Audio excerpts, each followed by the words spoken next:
Assalamualaikum warahmatullahi wabarakatuh. Waalaikumsalam. Selamat pagi semuanya. Selamat pagi. Baik teman-teman, pada pagi kali ini kita akan berbicara tentang unwritten laws of business ya. Jadi aturan-aturan yang tidak tertulis di dalam dunia bisnis. Nah, pada pagi kali ini saya akan menjelaskan tentang supervisor atau atasan nih. Jadi ketika kita bekerja dalam sebuah tim, maka ada posisi-posisi yang pada satu titik tertentu kita membagi fungsi itu. Ada berfungsi A, B, C, dan untuk mengintegrasikan itu kita punya yang namanya supervisor atau pemimpin ya, pemimpin langsung dari individu yang ada di dalam tim itu. Nah, pada pagi kali ini kita akan membicarakan tentang supervisor ini atau pemimpin atau atasan atau mandor yang intinya dia itu tugasnya untuk mengintegrasikan fungsi-fungsi yang ada di dalam sebuah tim sehingga tim itu bisa bekerja secara maksimal, tidak tumpang tindih, juga tidak saling meninggalkan fungsi yang ada. Nah, yang pertama adalah setiap manajer atau setiap supervisor ya, atasan itu wajib mengetahui apa yang berlangsung di dalam wilayah kekuasaannya. Jadi apa yang terjadi di situ itu wajib tahu. Maka kalau kita berada di dalam sebuah tim, kemudian ada leadernya, setiap perkembangan itu mesti kita beritahukan, baik secara tertulis maupun secara lisan. Yang itu dapat mempengaruhi. Bahkan meskipun itu sudah diserahkan ke kita, nih ya, sudah didelegasikan ke kita, dan itu di SOP jelas-jelas tugas kita, tapi tetap kita harus memberitahu ke manajer perkembangannya, ada perkembangan apa, hari ini ada perkembangan apa, baik itu positif, negatif, atau stagnan, itu kita mesti secara berkala kita wajib memberitahukan itu. Demikian juga kita sebagai atasan juga bisa menanyakan itu, perkembangannya seperti apa, sampai sekarang apa. Yang jelas memang supervisor itu wajib tahu apa yang terjadi di dalam kekuasaannya itu atau di dalam wilayah itu, di dalam tim itu yang berkaitan dengan timnya. Maka salah satu kewajiban yang tidak tertulis bagi semua tim adalah melaporkan perkembangan itu. Jadi tidak nunggu selesai baru melaporkan, tapi dalam perkembangannya kita melaporkan progresnya seperti apa, tadi baik secara tertulis maupun lisan. Itu yang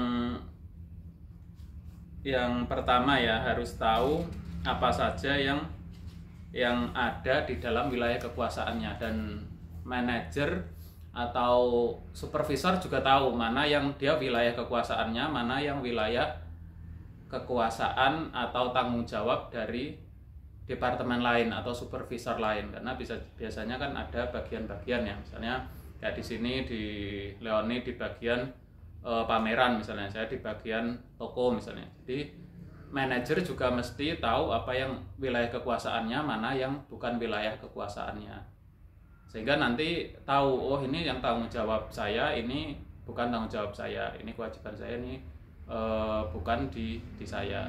Nah, ini gunanya apa? Biar nanti di selanjutnya itu kita tahu kalau ketika kita memasuki wilayah, ibaratnya wilayah kekuasaan manajer lain, kita mesti ada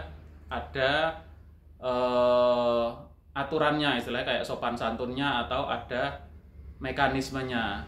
Sedangkan kalau di tim kita sendiri mekanismenya mungkin berbeda.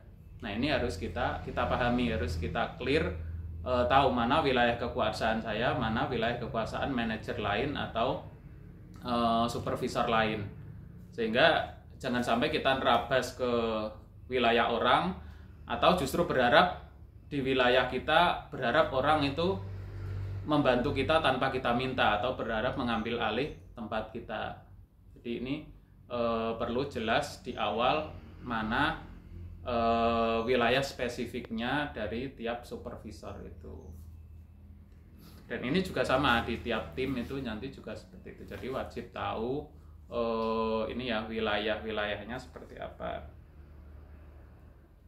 Nah, ini yang kedua adalah berkaitan dengan yang saya sampaikan tadi yang pertama. Jadi kewajiban terhadap supervisor itu memberitahukan setiap perkembangan signifikan. Jadi baik ditanya maupun tidak, kewajiban setiap anggota tim itu ya melaporkan perkembangan signifikan.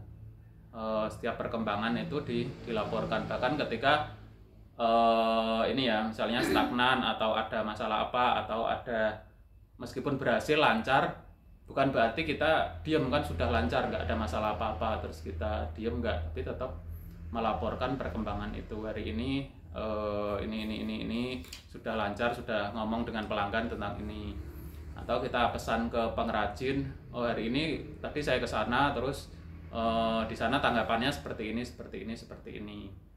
Jadi meskipun lancar kita tetap laporan, saya sudah ke sana tadi ada tanggapan ini sudah sesuai jadwal dan lain sebagainya.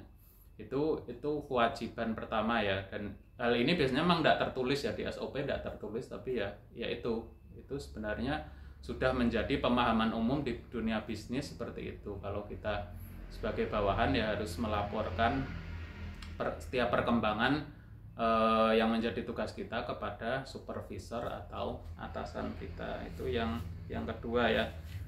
Nah, yang ketiga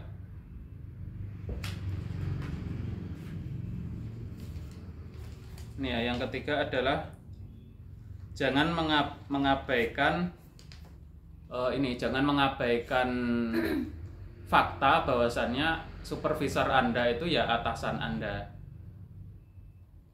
Jadi ini ya, jadi supervisor itu ya memang atasan langsung. Jadi bukan bukan teman berdebat atau teman mencari pikiran atau teman diskusi, bukan, tapi ya ketika sudah diperintah ya dikerjakan.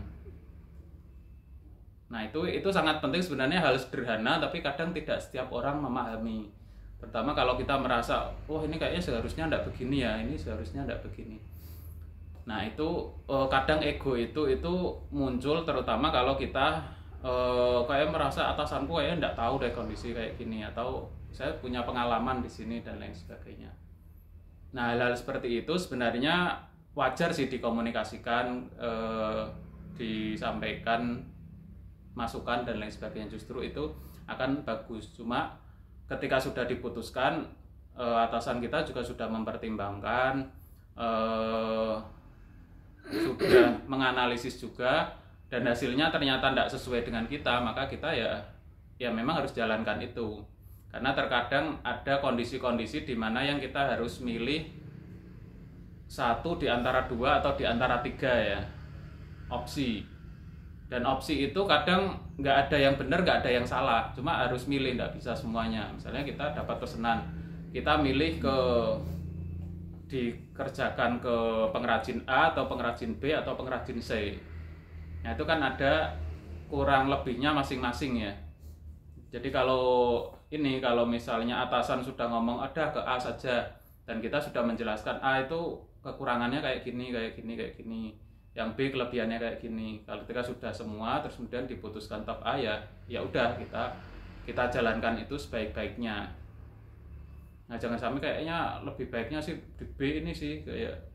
Nah, kita jangan sampai seperti itu, karena atasan kita sudah nyampaikan di A, kita sudah nyampaikan analisis juga, semua data yang kita ketahui ya udah, kita support sebaik mungkin bagaimana dengan pengrajin A ini tetap lancar, apa yang perlu disiapkan dan lain sebagainya. Jadi jangan mengabaikan fakta bahwasannya ya atasan kita, supervisor kita itu ya atasan kita langsung. Apa yang diperintahkan yaitu yang kita kerjakan. Itu ya. Terus yang berikutnya adalah jadikan prioritas utama apa yang supervisor sampaikan.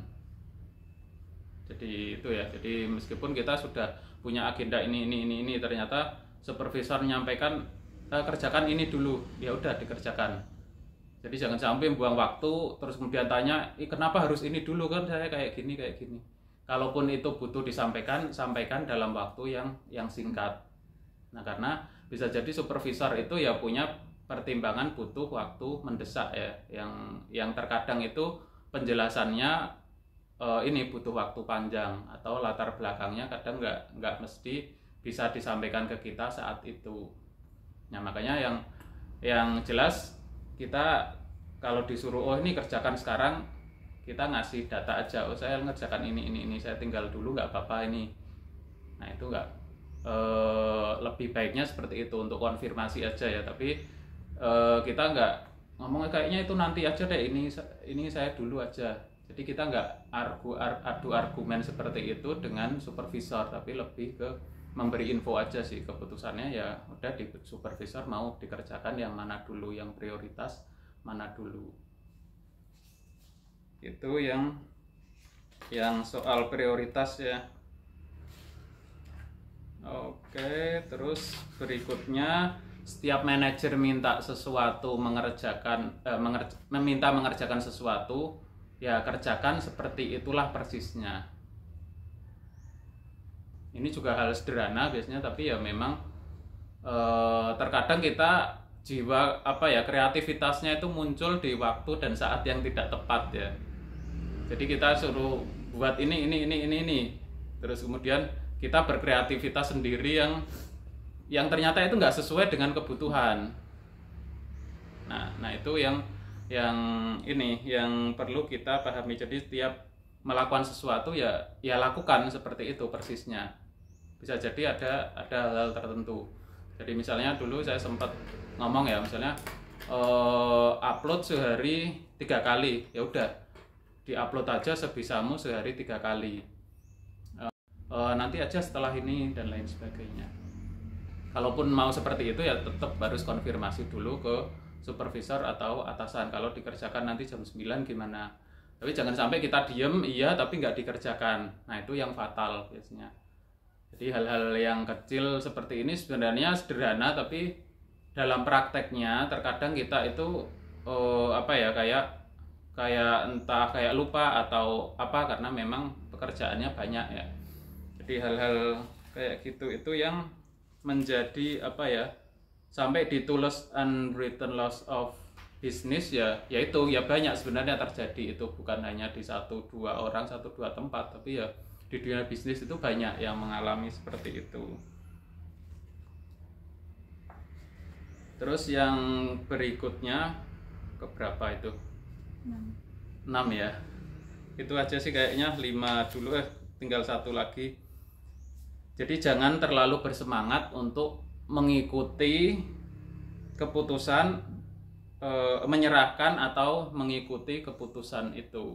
Jadi bersiap ya, artinya ketika keputusan itu ya jangan terlalu membabi buta langsung tanpa mikir dikerjakan, ya tetap kita kasih feedback dan lain sebagainya, tapi jangan juga langsung kita nolak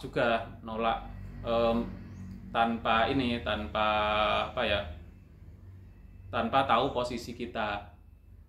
Jadi tetap ada keseimbangan ya, artinya ketika kita dikasih tugas sesuatu, kita juga tidak boleh tanpa mikir terus tanpa mempertimbangkan efeknya langsung dikerjakan aja. Yang penting nanti yang tanggung jawab kan atasannya disuruh ini. Jadi meskipun nanti hasilnya menjadikan pelanggan marah itu bukan tanggung jawabku, itu juga tidak boleh seperti itu. Tetap kita ngasih feedback, misalnya kayak gini, nanti resikonya pelanggan jadi marah karena kemarin kayak gini sudah ngomong kayak gini.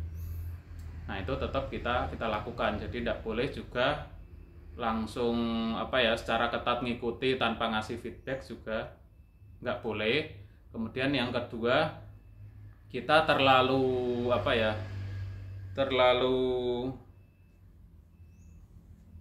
sebaliknya juga tidak boleh. Jadi sebaliknya itu kayak tiap keputusan manajer itu kita kritisi, ini harusnya kayak gini, ini kenapa harus kayak gini, ini kalau kayak gini kan lebih baik kayak gini dan lain sebagainya. Itu juga nggak bagus. Jadi memang harus tengah-tengah sih. Jadi nggak boleh juga langsung nolak, nggak boleh juga langsung terima membabi buta apa yang disampaikan manajer. Jadi intinya kita dikasih perintah ya tetap otak kita tetap jalan, oh ini sebaiknya gimana dan lain sebagainya. Tapi juga nggak langsung nolak, misalnya harus kritis dulu, kita harus paham dulu baru mau ngerjakan ya. Kalau kita nggak paham atau hati kita nggak sreg, nggak mau ngerjakan, nah itu juga nggak boleh. Baru balik ke tadi supervisor kita ya atasan kita itu. Jadi memang sikap yang seimbang itulah yang dibutuhkan gitu ya. Nah itu mungkin 6 hal tadi yang terkait dengan supervisor atau atasan kita di dalam dunia kerja ya, dan itu akan menjadi masukan bagi kita baik sebagai atasan, supervisor maupun sebagai bawahan atau sebagai tim. Mungkin di belakang nanti ada penjelasan tersendiri tentang